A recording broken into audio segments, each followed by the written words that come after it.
कुटिल बचन सब से बुरा, जासे हाट नहार।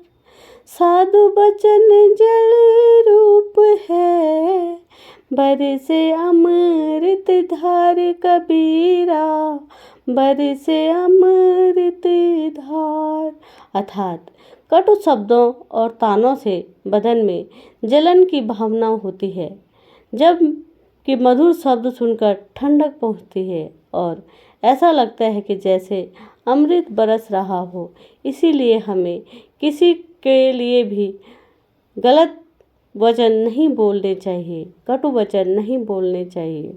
जब हम किसी के लिए मृदु वचन बोलते हैं, मधुर वचन बोलते हैं, तो वो तो खुश होता ही है, प्रसन्न होता ही है। हमारा अंतरात्मा भी खुश हो जाती है, प्रसन्न हो जाती है। इसीलिए कटु वचन बहुत बुरी चीज़ है और अच्छी वाणी अमृत के समान है।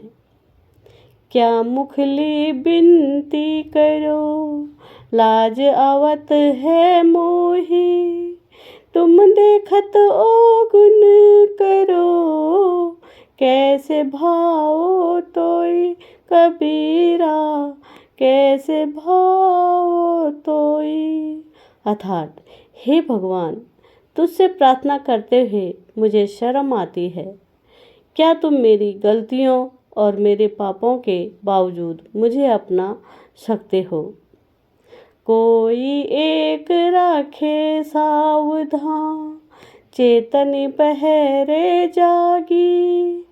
बस्तर बासन सूख से, चोर न सकई लागी। कबीरा चोर न सकई लागी। अर्थात जो हर पहर जागता रहता है, उसके कपड़े और बर्तन कोई नहीं ले जा सकता। अर्थात हमेशा सचेत और सावधान रहना चाहिए।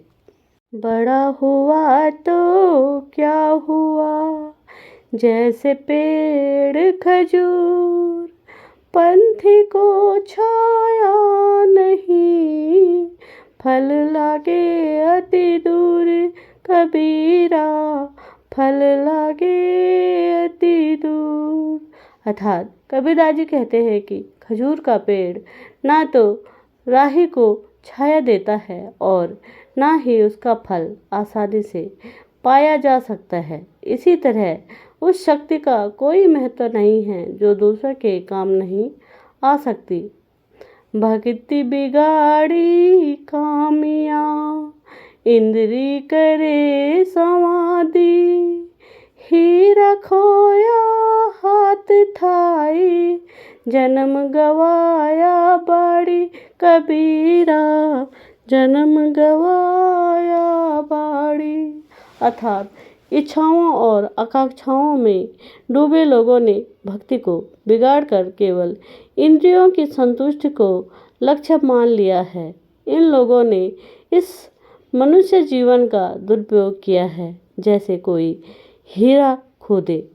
बूंद पड़ी जो समुंदर में, जानत है सब कोई। समुंदर समाना बूंद में, बूझे बिरला कोई। कबीरा बूझे बिरला कोई। अर्थात एक बूंद का सागर में समाना यह समझना आसान है, लेकिन सागर का बूंद में समाना, इसकी कल्पना करना बहुत कठिन है। इसी तरह सिर्फ भक्त भगवान में लीन नहीं होते, कभी कभी भगवान भी भक्त में समा जाते हैं।